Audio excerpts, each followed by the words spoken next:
जुम्मा नमाज का टाइम हो रहा है और आप अभी तक सो रहे हैं। उठे, नमाज पढ़ के आए। ओहो, सोने दो यार, मुझे पढ़ लूंगा नमाज में। अरे हफ्ते में एक दिन तो जुम्मा आता है, पूरा मोहल्ला नमाज पढ़ने के लिए जा रहा है। तुम भी उठो, चलो नमाज पढ़ के आओ। अच्छा अच्छा ठीक है, तुम जाओ, मैं आता हूँ अभी।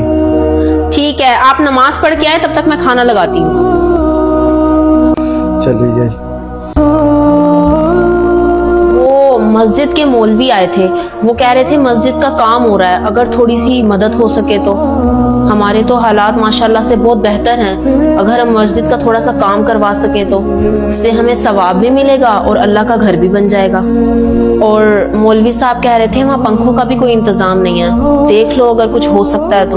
ओहो, अरे यार ये सब मौलवी के ड्रामे हैं।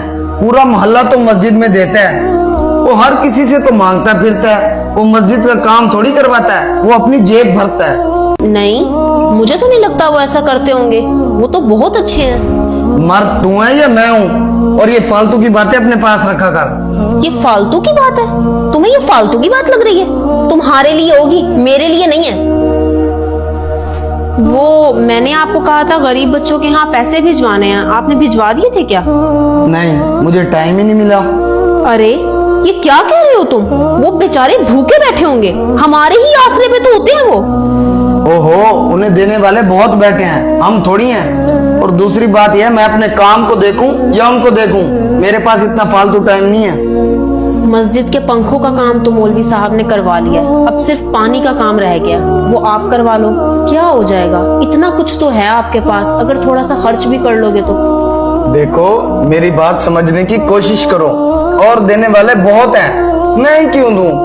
उनके घर का काम थोड़ी है, मस्जिद का काम है। मस्जिद का काम करने के लिए हमें देरी नहीं करनी चाहिए। बस तुम अपने लेक्चर अपने पास रखो, मुझे मत समझाओ, और आइंदा के बाद किसी को क्या देना है या नहीं देना मुझे ना कहना।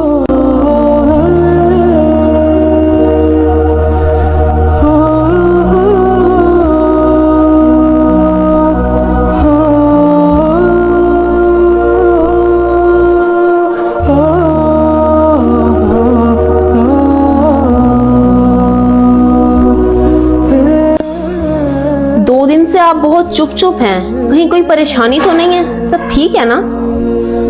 परेशानी वाली तो बात है, दिन ब दिन मुझे काम में बहुत सारा नुकसान हो रहा है। सारे वर्कर्स भी रिजाइन पे रिजाइन दे रहे हैं, और कंपनियों के ऑर्डर भी नहीं आ रही। समझ नहीं आ रहा हो क्या रहा है मेरे साथ। तो ऐसे मौके पर टेंशन तो बनती है ना।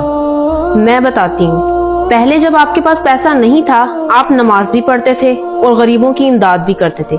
जैसे ही आपके पास पैसा आया है, आपने ये सब काम छोड़ दिए। आपके पास फालतू खर्च के लिए तो पैसा होता था, लेकिन मस्जिद में गरीब बच्चों को पैसा देने में आपके पास पैसे नहीं होते थे। यहाँ तक कि आपको मस्जिद की तामीर के लिए बोला गया, आपसे वो भी नहीं हो सका, आप अपनी अय्याशियों में लगे रहे। ऐसे में जब अल्लाह ताला की पकड़ आती है ना, तो इंसान परेशान रहता है। इसलिए कहती हूँ, नेक काम और नेक अमल मत छोड़ा करो। आज से ही अपने सारे नेक काम वापस से शुरू कर दो, तुम्हारी परेशानियां कम हो जाएंगी। इंसान के पास जब पैसा नहीं होता ना, वो तरक्की को पाने के लिए दिन रात इबादतें करता है, लेकिन जब ये सब कुछ हासिल कर लेता है तो वो सबसे पहले इबादतों को ही भूल जाता है।